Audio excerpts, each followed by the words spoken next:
April 1945, the Rhine River. The war in Europe was collapsing like a house built on sand. Every day brought fresh news of another German city falling, another Wehrmacht division surrendering. The thousand-year Reich was crumbling in its 12th year, and with it came a flood of prisoners unlike anything the world had ever seen. Among them were the women. Not the housewives, not the factory workers.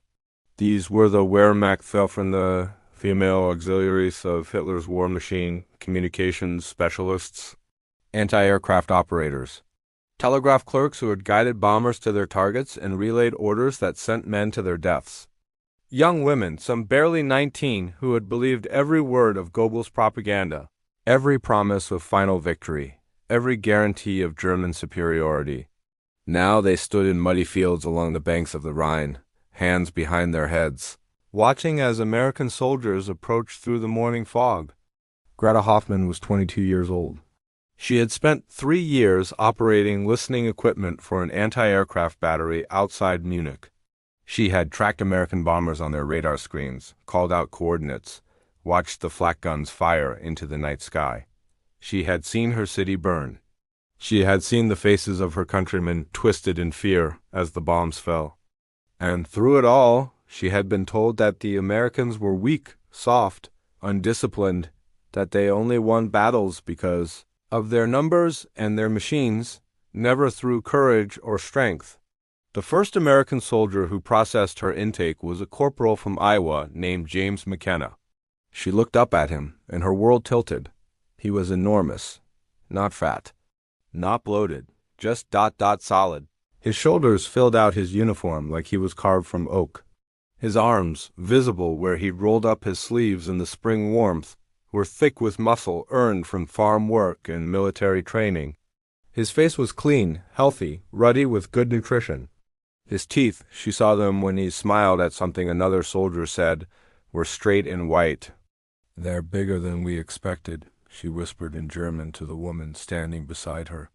Ursula Schmidt, a telegraph operator from Berlin. Ursula nodded slowly, unable to take her eyes off the American soldiers moving through the crowd of prisoners. Much bigger. It wasn't just their size. It was everything.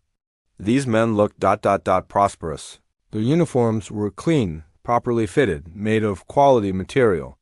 Their boots weren't held together with wire and prayers. They weren't gaunt. They weren't desperate. They didn't have the hollow-eyed look that had become so common among German soldiers in the war's final months. One of the American guards caught Greta staring and met her eyes. She flinched, expecting harshness, expecting the kind of cold fury she had seen in the eyes of us officers. Instead, he just nodded politely and continued his patrol. "What did they tell us?" Ursula said quietly, her voice shaking. "What did they tell us about the Americans?"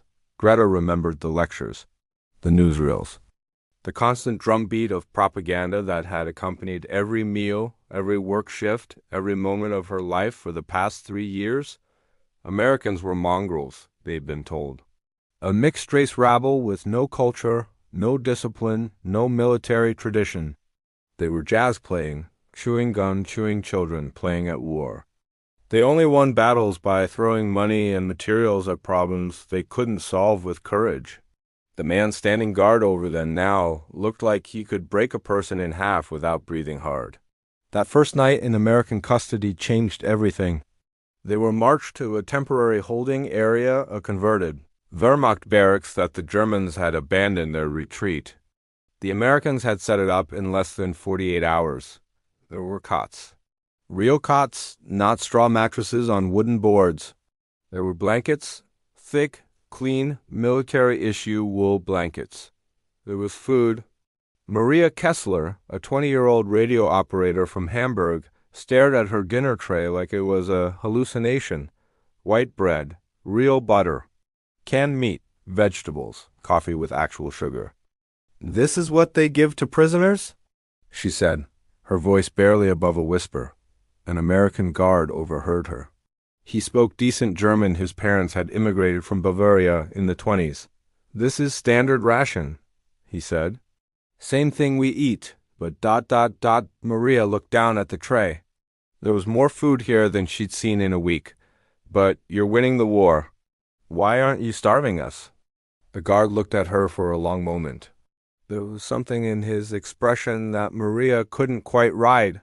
Not pity, not contempt, something else, something sadder. Because that's not what we do, he said simply, and walked away.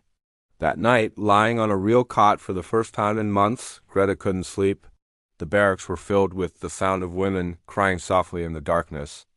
Not from fear, not from despair, from something more complicated. From the slow, crushing realization that everything they'd been told was a lie. The Americans weren't weak. They weren't soft.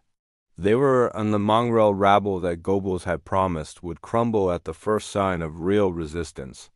They were just people. People with better food, better equipment, better training, and apparently better principles than anyone in the Third Reich had ever possessed.